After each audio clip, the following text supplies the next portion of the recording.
Uttar Pradesh judo association एवं खेल निदेशालय उत्तर प्रदेश के संयुक्त तत्वाधान में सहारनपुर के doctor Bhimrao Ambedkar sports stadium में चल रही प्रदेश स्तरीय जूनियर जूडो प्रतियोगिता के दूसरे दिन के मुकाबलों की शुरुआत लखनऊ से विशेष रूप से पधारे वर्ल्ड रेफरी एवं उत्तर प्रदेश जूडो संघ के सचिव मुनव्वर अंजार ने सभी खिलाड़ियों से परिचय प्राप्त कर किया। अंतर्राष्ट्रीय जूडो रेफरी और सहारनपुर जिला जूडो संघ के सचिव दीपक गुप्ता ने बताया, 3 दिवसीय जूडो प्रतियोगिता के द्वितीय संघ में मुख्य अतिथि वर्ल्ड रेफरी और उत्तर प्रदेश जूडो एसोसिएशन के महासचिव मुनव्वर अंजार का अंतर्राष्ट्रीय रेफरी दीपक गुप्ता एवं जिला क्रीड़ाधिकारी अनिमेश सक्सेना के द्वारा भव्य स्वागत किया गया। कौन सा दिन है खेल का और क्या कहना चाहेंगे आपको?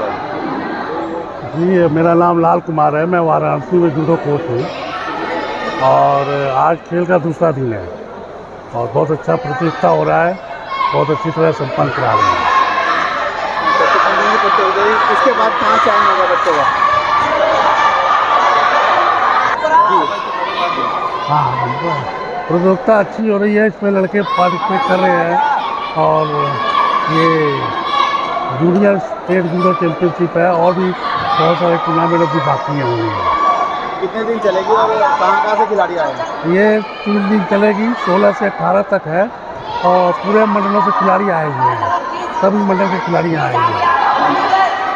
सहारनपुर दिनांक 17/3/2024 को ब्रूसली मार्शल आर्ट्स एकेडमी द्वारा एवं आदित्य नंद किशोर फाउंडेशन द्वारा self defence martial arts colour belt प्रतियोगिता स्थित किशोर वाटिका शांतिनगर सहारनपुर में संपन्न हुई।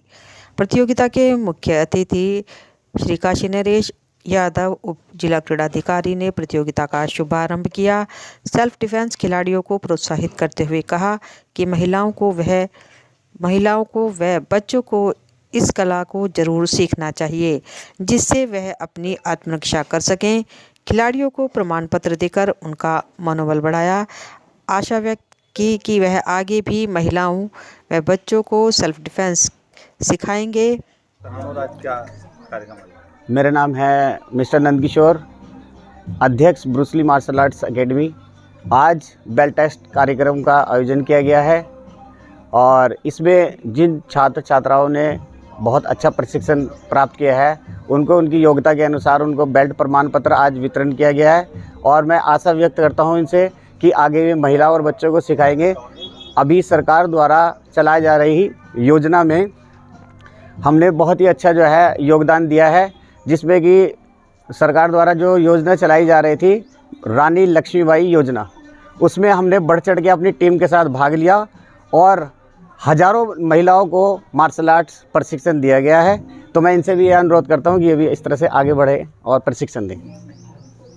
वंदे मातरम मिशन द्वारा संचालित प्राचीन सिद्धपीठ श्री गौदेवी मंदिर गौशाला नुमाइश कैंप सहारनपुर में आज श्री करुणा बिहारी सरकार का दिव्य छठी महोत्सव बड़ी धूमधाम से मनाया गया।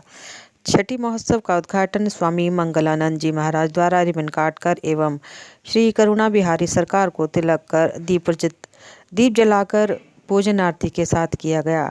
सांवरा संकीर्तन मंडल परिवार ने श्री करुणा बिहारी जी के दिव्य छठी महोत्सव पर श्री करुणा बिहारी जी के छठी उत्सव के भक्ति भरे छठी की रात आई ओ सांवरे ब्रज की गली गली में शोर आयो आयो नंद किशोर आदि भक्ति रस से भरे संकीर्तन के भजनों पर देर रात्रि झूमते नाचते गाते हुए फूलों की होली खेलते हुए छठी महोत्सव की गौशाला प्रांगण में धूम मचा दी। आवास विकास स्थित श्री हरि मंदिर में वैश्य अग्र महिला समिति के तत्वाधान में आयोजित भजन कीर्तन में महानगर की कई महिला समितियां आमंत्रित थी। कार्यक्रम का शुभारंभ महाराजा अग्रसेन के चित्र के समक्ष दीप प्रज्वलित और पुष्प अर्पित कर किया गया। गणेश वंदना से आरंभ हुए कार्यक्रम में अध्यक्ष शिवानी अग्रवाल, सचिन अंशु गुप्ता और कोषाध्यक्ष मधु अग्रवाल ने चंदन का तिलक लगाकर महिलाओं का स्वागत किया। उन्होंने कहा कि होली के उपलक्ष्य में आयोजित भजन कीर्तन महिलाओं की बड़ी संख्या में उपस्थिति से संगठन की एकजुटता प्रदर्शित होती है। इस अवसर पर रंजना सिंघल, विदुषी अग्रवाल, रमता गुप्ता, नीलम अग्रवाल, ऋतु गुप्ता, मीनाक्षी गुप्ता, आरती मित्तल, आरुषि अग्रवाल, सपना मित्तल उपस्थित रहीं। आपका नाम, क्या कार्यक्रम किया गया है? आज यहाँ पर वैश्य मलिसा समिति द्वारा होली के उत्सव पर कीर्तन का आयोजन किया गया है। क्या क्या हुआ है? यहाँ पे सभी तरह के भजन और वृंदावन लाने की कोशिश पूरी की गई है, जिसमें सभी बहनों ने बढ़ चढ़कर हिस्सा लिया है। सुंदर सुंदर डांस प्रस्तुति किए हैं। सबसे मनमोहक प्रस्तुति नारद जी वाली है, जिसमें सत्यभामा का रोल बड़े अच्छे से ही निभाया गया है। आज होली को एंजॉय कर रहे हो? होली को एंजॉय कर रहे हो? हाँ जी, सब इसमें फूलों की होली खेलेंगे, राधा कृष्ण के साथ डांस करेंगे और खूब एंजॉय करेंगे। आपका नाम? मैं वैश्य महिला समिति की कोषाध्यक्ष मधु अग्रवाल। यहाँ पर वैश्य महिला समिति द्वारा हर साल की भांति एक बड़े कीर्तन का आयोजन होता है, जिसमें कि सब राधा कृष्ण गोपिकाएं बन कर तरह तरह के रूप धारण करके सभी सखियां आती हैं और यहीं पर वृंदावन का एहसास होता है। सभी यहाँ पर बड़ी बड़ी रंगों में फूलों की होली होती है और राधा कृष्ण के रूप में सबका मन मोह लेती हैं। यहाँ हमारी सारी सखियां बहुत अच्छे से तैयार होकर आई हैं और सभी अपना अपना डांस दिखा रही हैं, गाना सुना रही हैं, भजने गा रही हैं। हमने बहुत आनंद किया, यहाँ पर बहुत अच्छा, हमें अच्छा लग रहा है। कलेक्ट्रेट में प्रेस वार्ता के दौरान आए जलपान में माजा का टेट्रा पैक निकला एक्सपायर, जिलाधिकारी ने की कार्रवाई। आपको बता दें, सहारनपुर जिलाधिकारी द्वारा कलेक्ट्रेट स्थित सभागार में लोकसभा सामान्य निर्वाचन 2024 को लेकर प्रेस वार्ता की गई थी। इस दौरान पत्रकारों के लिए आए जलपान के डिब्बे में माजा का टेट्रा पैक एक्सपायर था, जिसको लेकर जिलाधिकारी द्वारा उक्त मामले का संज्ञान लिया गया और जिस दुकानदार द्वारा यह टेट्रा पैक भेजा गया था उसके विरुद्ध कार्रवाई के आदेश जिलाधिकारी द्वारा दिए गए। आदेश के अनुपालन में अनुपम स्वीट्स द्वारा एक्सपायरी खाद्य सामग्री विक्रय किए जाने पर खाद्य सुरक्षा एवं औषधि प्रशासन सहारनपुर की टीम द्वारा FSS एक्ट 2006 के अंतर्गत सर्व नमूने एवं एक्सपायरी खाद्य सामग्री बेचने के संबंध में विधिक कार्रवाई की गई है। तो उसको अपना अभी आज एक शिकायत आई कि आपके द्वारा जिलाधिकारी के यहाँ पर एक प्रेस कॉन्फ्रेंस में सामान भेजा गया जिसमें एक ड्रिंक एक्सपायर निकली, उसके बारे में आपका क्या कहना है? जिलाधिकारी के यहाँ से हमारे यहाँ 70 पीस पैकेट का स्नैक्स का ऑर्डर आया था, उसमें एक माजा डालने का था। हमने 3 क्रेट माजा 15 तारीख को 15 मार्च को क्राउन एंटरप्राइजेज के यहाँ से मंगाए थे। उसमें हमने चेक किया कि उसमें 2 क्रेट तो बिल्कुल 2 क्रेट उसमें 2 क्रेट जो थे वो अगस्त के एक्सपायर होने थे और 1 क्रेट में उन्होंने मिक्स माल करके भेज दिया था हमारे यहाँ। तो हमने तीनों क्रेट चेक करे, बाहर से ठीक थे, अंदर कुछ मिक्स माल था उसके अंदर। हमने उनको पैक करके वहाँ पर भेज दिया। उसके बाद वहाँ से हमें पता लगा जी कुछ जो पीस हैं वो इसमें एक्सपायर आ गए थे। हमने जो उनसे माल लिया था क्राउन एंटरप्राइजेज से, उसका बिल हमारे पास है, उसमें उनका बैच नंबर लिखा हुआ है और हमने उनको बुला के 5 क्रेट का ऑर्डर और दिया। उसके बाद आपके पास अधिकारी आए, उन्होंने चालान की कार्रवाई की? हमारे पास अधिकारी आए, उन्होंने हमारे चालान की कार्रवाई की। जब मुझे पता लगा कि ऐसे ऐसे हो गया है तो हमने चेक करने के लिए क्राउन एंटरप्राइजेज को 5 क्रेट माजा और भेजने का ऑर्डर दे दिया अधिकारियों के सामने। वो 10 मिनट में वहाँ से माल लेके आ गया। अधिकारियों के सामने ही उन्हें चेक करे, उसमें 3 क्रेट बिल्कुल फ्रेश थे जिनकी एक्सपायरी अगस्त में थी, लेकिन 2 क्रेट जो थे एक्सपायर थे। अधिकारियों ने हमारे कहने पर उनके यहाँ गोदाम में रेड करी, वहाँ पर भी उनको एक्सपायर माल मिला। अब ऐसे हर क्रेट में हर माजा हर पीस को हम चेक नहीं कर पाते, कोई आदमी मिक्स करके भेज देता है, जबकि हम एजेंसी से माल लेते हैं, विद बिल लेते हैं। थाना देवबंद पुलिस ने मुठभेड़ में गैंगस्टर एक्ट में वांछित अभियुक्त को बचीती तिराहा से किया गिरफ्तार, की कार्रवाई। आपको बता दें, वरिष्ठ पुलिस अधीक्षक के निर्देशन में आगामी लोकसभा सामान्य निर्वाचन 2024 के दृष्टिगत पुलिस अपराधियों पर कार्रवाई कर रही है। थाना देवबंद पुलिस ने मुठभेड़ में गैंगस्टर एक्ट में वांछित अभियुक्त गुड्डू हसन को बचीती तिराहा से गिरफ्तार किया है। मुठभेड़ के दौरान अभियुक्त के पैर में गोली लगने के कारण अभियुक्त को अस्पताल में भर्ती कराया गया है। इस दौरान थाना देवबंद प्रभारी एवं पुलिस टीम मौजूद रही। पुलिस लाइन पहुंचे ग्राम कलसी निवासी पीड़ित ने ससुराल पक्ष पर लगाया घर में चोरी करने का आरोप, दी जानकारी। आपको बता दें, थाना तीतरो क्षेत्र के ग्राम कलसी निवासी अंकुर ने पुलिस लाइन पहुंचकर वरिष्ठ पुलिस अधीक्षक को एक प्रार्थना पत्र सौंपा है। पीड़ित का आरोप था कि जब वह घर पर नहीं था तो ससुराल पक्ष की तरफ से आए कुछ लोगों ने घर में रखा हुआ सामान एवं नकदी चुरा ली। लगातार ससुराल पक्ष एवं पीड़ित की पत्नी उसको परेशान करने का काम कर रहे हैं, जिसको लेकर पीड़ित ने वरिष्ठ पुलिस अधीक्षक से न्याय की गुहार लगाई है। अंकुर कुमार, कलसी। क्या मामला है जो आज आप? ये कल एक्चुअली है ना सर, मेरा और मेरी वाइफ का थोड़ा मामला चला हुआ है, लड़ाई बड़ाई का। तो उसमें सर वो है ना, कल 2 गांव गए थे, जनेश्वर और बलराम, और जी पुलिस आज साथ में थी, और वो मम्मी और उसकी मम्मी और वो थे, और मेरे घर पे आई सर। मेरे को कोई मैसेज नहीं दिया, कोई फ़ोन नहीं किया, और सीधा मेरे घर पे अटैक किया। जितना वो था, ट्यूब भी थी उसके अंदर सर, कैश भी रखा हुआ था, सारा का सारा ले गए। मेरे को कोई वो नहीं, ना मेरे शाइन हुए, ना पुलिस वालों ने भी कोई ताकत करी, ना कोई पूछा, ना कुछ। लड़की पक्ष वाले? हाँ जी, हाँ जी, लड़की पक्ष की तरफ से। तो कहाँ रह रहे थे आप? मैं सर गाँव में ही था, मैं बाहर गया हुआ था कल। हाँ जी। क्या वजह है जो जिसकी को लेकर के आपकी विवाद चल रहा है? विवाद सर एक्चुअली पता क्या है, जो मेरी वाइफ है ना, वो मेरी मम्मा को भी मारती है, पापा को भी मारती है, मेरे को भी, ये बल्कि हाथ उन्होंने तोड़ा हुआ है। ये विवाद है सर, ना कहना मानती, झूठ बहुत ज्यादा बोलती है, अपनी मम्मा के कहने पे चलती है। तो इसको लेके हमने कोई थाने वगैरह में? सर थाने में हमें कुछ नहीं की, थाने में उन्होंने दरखास्त दी है वहाँ पे, हाँ करनाल के अंदर। तो आज आप आए थे, किसे ज्ञापन दिया? हाँ सर, यहाँ सर को दिया है, एसपी साहब को। क्या दिया? बस अभी तो कुछ नहीं सर, वो यहाँ पे मिले नहीं है, मैंने कोर्ट के तो उसके द्वारा कर दिया, डाक द्वारा। हाँ जी। तो क्या चाहते हैं?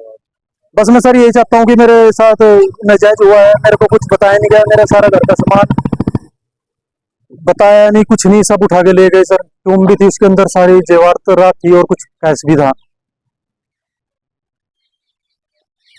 जिला कारागार में बंद 2 बंदियों की अचानक तबीयत बिगड़ी, जिला अस्पताल में इलाज के दौरान हुई मौत। आपको बता दें, जिला कारागार में बंद 2 बंदियों हसन एवं मैनपाल की अचानक तबीयत बिगड़ गई, जिनको जिला कारागार पुलिस प्रशासन ने उपचार हेतु जिला अस्पताल में भर्ती कराया। दोनों की जिला अस्पताल में इलाज के दौरान मौत हो गई। जिला कारागार पुलिस ने दोनों मृतकों के शवों को पोस्टमार्टम हेतु भिजवा दिया है। मृतकों के परिजनों को इसकी सूचना देने के साथ आगे की कार्रवाई शुरू कर दी है। पुलिस लाइन स्थित सभागार में लोकसभा सामान्य निर्वाचन 2024 में सुरक्षा व्यवस्था को लेकर डीआईजी ने की प्रेस वार्ता। आपको बता दें, आगामी लोकसभा सामान्य निर्वाचन 2024 को लेकर जनपद में पुलिस एवं प्रशासन द्वारा सभी तैयारियां पूर्ण कर ली गई हैं। लोकसभा सामान्य निर्वाचन 2024 को सकुशल संपन्न कराने हेतु पुलिस एवं प्रशासन पूरी तरह से अलर्ट है, जिसको लेकर डीआईजी अजय कुमार साहनी द्वारा पुलिस लाइन स्थित सभागार में प्रेस वार्ता का आयोजन किया गया। इस दौरान एसएसपी डॉक्टर विपिन ताड़ा, एसपी सिटी अभिमन्यु मांगलिक भी मौजूद रहे। चुनाव को लेके जैसा कि आप लोग जान रहे हैं कि ये जो तीनों लोकसभाएं हैं, प्रथम चरण में इनका चुनाव 19 अप्रैल को होना है। उसको लेकर पूरी तरह से तैयारियां की गई हैं। जो माननीय निर्वाचन आयोग का निर्देश है उसके अनुरूप कुल 2623 मतदान केंद्र हैं, जिसमें से 823 मतदान केंद्रों को तीनों जनपदों में संवेदनशील की कैटेगरी में रखा गया है, और 130 मतदान केंद्र ऐसे हैं जो हमारे किसी बॉर्डर के दूसरे प्रदेश से लगते हैं, इन पर विशेष सक्रियता बरती जा रही है। 209 मजरे ऐसे हैं जो वल्नरेबल माने गए हैं, चाहे जाति आधार पर, किसी धार्मिक आधार पर, या किसी क्राइम के आधार पर, या पिछले मुकदमों के आधार पर। वहां विशेष नजर रखी जा रही है, जहां हमें लगता है कि चुनाव में कोई गड़बड़ी हो सकती है, और इसके आधार पर 692 लोगों को ऐसा चिन्हित किया गया है जो पहले चुनाव में गड़बड़ी कर चुके हैं या अंदेशा है कि आगे भी कुछ कर सकते हैं। इन लोगों पर भी विशेष नजर रखी जा रही है। इसके अतिरिक्त पर्याप्त मात्रा में हमें पैरामिलिट्री फोर्सेज, अन्य प्रदेशों से पुलिस बल, पीएसी अलर्ट किए जा रहे हैं। काफी मात्रा में पुलिस बल आ चुका है तीनों जनपदों में। पर्याप्त इनकी पेट्रोलिंग, फुट पेट्रोलिंग और रूट मार्च किया जा रहा है, जिससे लोगों को एक सुरक्षा का वातावरण मिले और अच्छे माहौल में वोटिंग हो। इसके अतिरिक्त कई राज्यों से लगता है, तो ऐसे में सीमावर्ती इलाकों को लेकर क्या रहेगा? ऐसे में जो सीमावर्ती राज्य हैं, सभी राज्यों से कई स्तरों की मीटिंग कर ली गई है। हम लोग के स्तर से भी, एडीजी सर के स्तर से भी, थाना लेवल तक भी व्हाट्सएप ग्रुप शेयर किया गया है। अपने जो बैरियर हैं, जैसे कि हमारे जो राज्य हैं, उनसे 32 अंतर्राज्यीय बैरियर और चेक पोस्ट बनाए गए हैं। इन सब पे वायरलेस सेट रखा गया है। हर जगह वीडियो रिकॉर्डिंग की जा रही है। पर्याप्त मात्रा में पुलिस बल और पीएससी इन बैरियर पर लगाया जा रहा है। अन्य राज्यों से भी बात करके ये सुनिश्चित कर लिया गया है कि उनके यहाँ से भी कितने पुलिस फोर्स मौजूद रहेगी। इस पर हम लोग विशेष नजर रखे हुए हैं। साथ ही जो 123 केंद्र अन्य राज्यों से हमारे लग रहे हैं, उन पर जितने भी हिस्ट्री शीटर और माफिया और हमारे वांछित लोग हैं, उनकी सूची हमने दूसरे राज्यों के साथ भी शेयर कर ली है कि वो लोग भी इसमें, अगर उनके यहाँ कोई सूचना है तो कार्य करें। और सीमा से लगे हुए मतदान केंद्र हैं, उनके लिए क्या व्यवस्था रहेगी? फोर्स कौन से? सभी पे पैरामिलिट्री फोर्स लगा दिए गए हैं।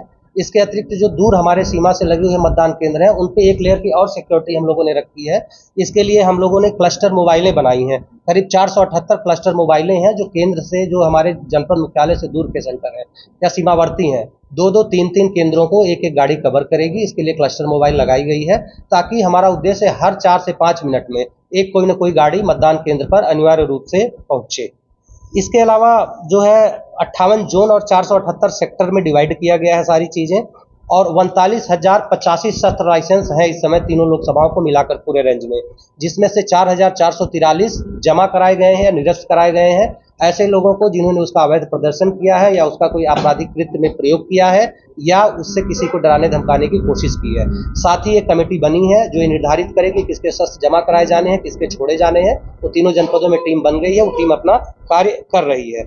और भारी मात्रा में करीब 96.5 लाख रुपए अभी तक अवैध कैश बरामद किया गया है, जो कि इनकम टैक्स की टीम को सूचित करके उन्हें सौंप दिया गया है। आगे भी अवैध शराब जो अन्य प्रदेशों से आती है उस पर भी काफ़ी अच्छी कार्रवाई हुई है और करीब 40 लाख रुपए की शराब अभी तक चुनाव प्रक्रिया के दौरान देसी या बाहर से आने वाली दोनों मिलाकर बरामद कर ली गई है। करीब 320 अवैध शस्त्र बरामद किए गए हैं, 2 शस्त्र की फैक्ट्रियां पकड़ी गई हैं और निरंतर इसमें कार्रवाई की जा रही है। इस क्षेत्र को लेकर क्या है, कितने जेल के अंदर है, कितने बाहर हैं और कितने लापता हैं? करीब 4,087 हिस्ट्री सीटर हैं पूरे रेंज में, जिसमें से 500 के आसपास जेल में है और 315 ऐसे हैं जो लापता हैं। 4,087 में से जो बाहर गए, बॉम्बे गए, बंगाल गए, कहीं गए, ट्रेस किया गया, बाद में वो ट्रेस नहीं हो पाए और यहाँ भी नहीं मौजूद हैं। ऐसे लोगों के लिए भी हम लोग 1 तारीख से ये अभियान चला रहे हैं और हमारा पुलिस बल जो 1 तारीख से रूट मार्च कर रहा है, 1 मार्च से, वो जो हिस्ट्री सीटर्स हैं उनके घर भी जा रहे हैं, उनको भी चेक कर रहे हैं, उनसे भी बातचीत की जा रही है। सर, ये आचार संहिता का जो बात है, अभी शायद दुकानदारों ने नहीं पढ़ा है, कुछ होटल और रेस्टोरेंट वाले हैं जो देर रात्रि में शराब पिलवा रहे हैं और जो बार है वो आगे से तो बार को बंद कर देते हैं और पीछे से रास्ता खोल देते हैं और शराबें अंदर चलती रहती है, 12-1 बजे तक लोग बैठे रहते हैं। देखिए, इसमें 2 चीजें हैं, हमें केवल आचार संहिता ही नहीं बल्कि हर समय एक समय सीमा निर्धारित है, कितने बजे तक दुकानें खुलेंगी, प्लस शराब कहाँ बिकेगी उसकी सरकार द्वारा लाइसेंस दी जाती है। अवैध शराब कहीं नहीं बिकेगी और आपने जो चीजें बताई इसमें भी पुलिस कार्रवाई लगातार करती है। कोई स्पेसिफिक सूचना हो तो आप जरूर बताएं, उस जगह हम अलग से रेड करा के कठोर कार्रवाई सुनिश्चित करें। चुनाव में गड़बड़ी करने वालों के लिए क्या निर्देश है? चुनाव में जो गड़बड़ी कर रहे हैं ऐसे लोगों को चिन्हित किया गया है। 114 लोगों के खिलाफ गैंगस्टर की कार्रवाई की गई है। 2029 लोगों के खिलाफ 107-16 में पाबंद कर दिया गया है। 30 लोगों को जिले से बाहर जिला बदर किया गया है और 242 के खिलाफ गुंडे की कार्रवाई की गई है। इसके अतिरिक्त रेड नोटिस भी हम लोग जारी कर रहे हैं और कोई भी अगर चुनाव प्रभावित करने का कार्य करेगा उसके खिलाफ कठोर कार्रवाई पुलिस द्वारा सुनिश्चित की जाएगी। Thank you. थाना कुतुबशेर पुलिस ने अवैध शस्त्र फैक्ट्री का किया भंडाफोड़, 2 अभियुक्त किए गिरफ्तार। पुलिस लाइन में हुई प्रेस वार्ता। आपको बता दें, वरिष्ठ पुलिस अधीक्षक के निर्देशन में पुलिस लोकसभा सामान्य निर्वाचन 2024 के दृष्टिगत अपराधियों पर कार्रवाई कर रही है। थाना कुतुबशेर पुलिस ने अवैध शस्त्र फैक्ट्री का भंडाफोड़ करते हुए 2 शातिर अभियुक्तगण अनीस उर्फ मंचू, आसिफ को कुतुबशेर क्षेत्र से गिरफ्तार करने में महत्वपूर्ण सफलता प्राप्त की है, जिनके कब्जे से 12 अवैध शस्त्र निर्मित एवं अर्धनिर्मित अवैध शस्त्र बनाने के उपकरण बरामद किए गए हैं। इस संबंध में पुलिस लाइन स्थित सभागार में प्रेस वार्ता कर एसपी सिटी अभिमन्यु मांगलिक ने संबंधित जानकारी दी। जी हाँ, ये लोकसभा चुनाव को मद्देनजर रखते हुए, जैसे पुलिस पूरे सतर्क मोड में है, उसी के मद्देनजर रखते हुए हिस्ट्री शीटर से भी हमारे द्वारा निगरानी की जा रही थी और मुखबिर द्वारा कुतुबशेर थाने को ये सूचना दी गई कि कुतुबशेर थाने के अंदर धूली खाल जो क्षेत्र लगता है उसमें 2 जो भाई हैं अनीस और आसिफ, इन पे 35 और 29 मुकदमे हैं और ये इन्होंने चुनाव के मद्देनजर रखते हुए इन्होंने एक वहाँ पे चकादमपुर और हौसखेड़ी के रास्ते में इन्होंने एक टेम्पररी शस्त्र फैक्ट्री चला रखी है और इनका उद्देश्य ये है कि चुनाव में जितने भी असामाजिक तत्व हैं उनको इनको शस्त्र पहुँचाने हैं। डिमांड काफ़ी बढ़ गई है चुनाव को देखते हुए और ये जो इसका सामान है वो शामली और मुजफ्फरनगर से भी लेके आ रहे हैं। जब 16-17 की रात्रि को इस पूरी शस्त्र फैक्ट्री को पकड़ा गया है तो इसमें कुल 12 अर्धनिर्मित और कंप्लीट शस्त्र बरामद हुए हैं और शस्त्र बनाने के काफ़ी उपकरण बरामद हुए हैं और आज इन मुलजिमों को वहाँ से मौके से पकड़ लिया गया है और कोर्ट के सामने इनको पेश किया जा रहा है। तो क्या इसमें ये भी पता चल पाएगा सप्लाई किए जाने के? जी नहीं, ये नहीं बताया गया, लेकिन मेरा मानना है जैसे ढोली खाल में काफ़ी एक्टिव थे और पहले भी इनके साथ काफ़ी सहयोगी रहे हैं जो जेल में जा चुके हैं इनके साथ।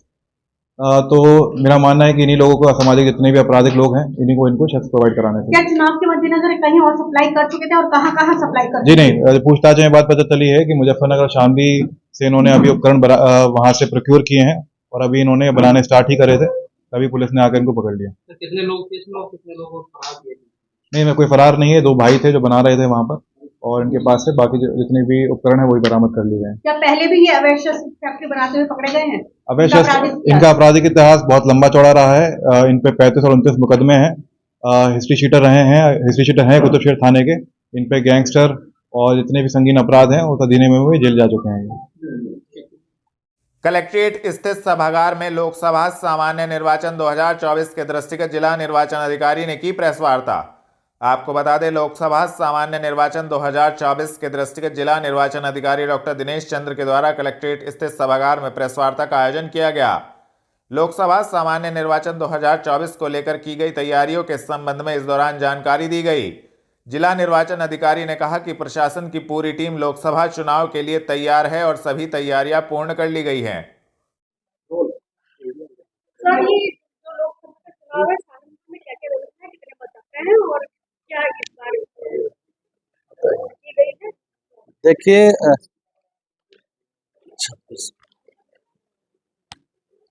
जनपद सहारनपुर में 7 विधानसभा क्षेत्र हैं और एक सहारनपुर पीसी जो लोकसभा क्षेत्र है, आंशिक कैराना है। दोनों में 2708 मतदेय स्थल हैं। जहाँ तक मतदाताओं का सवाल है तो 25,97,593 है। और व्यवस्था की जहाँ तक प्रश्न है, जैसा कि मैंने बताया, हम लोग मतदान कराने के लिए पूर्ण रूप से तैयार हैं। हमारी समस्त व्यवस्थाएं लगातार जो माननीय भारत निर्वाचन आयोग के निर्देश हैं उनके क्रमवार जो चरणवार है वो हमारी तैयारी पूर्ण है।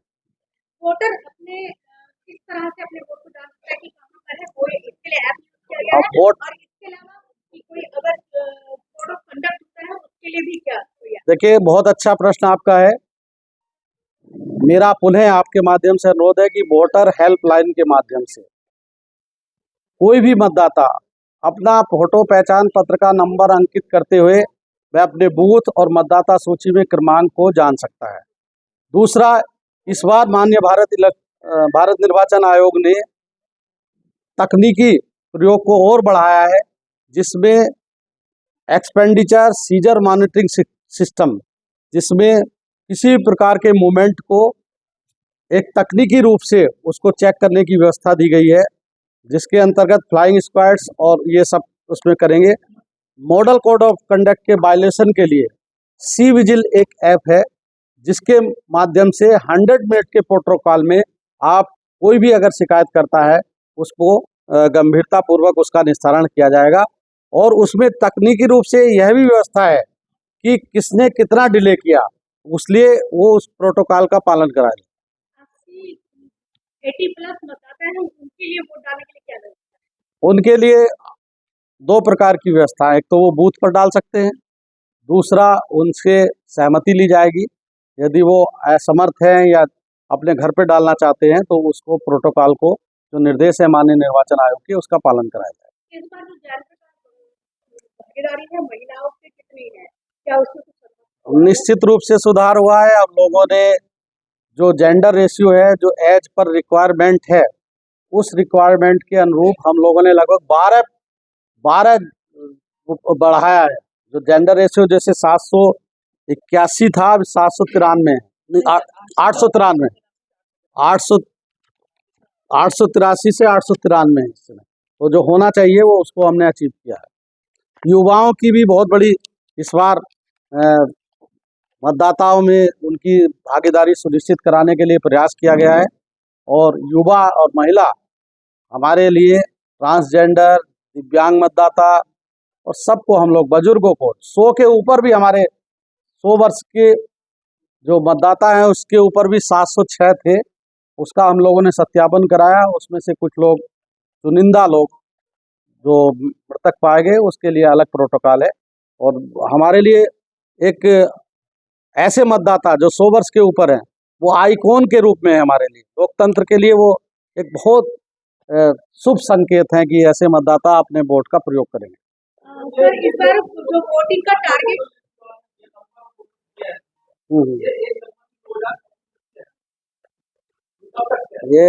ये लेटेस्ट है, लेटेस्ट।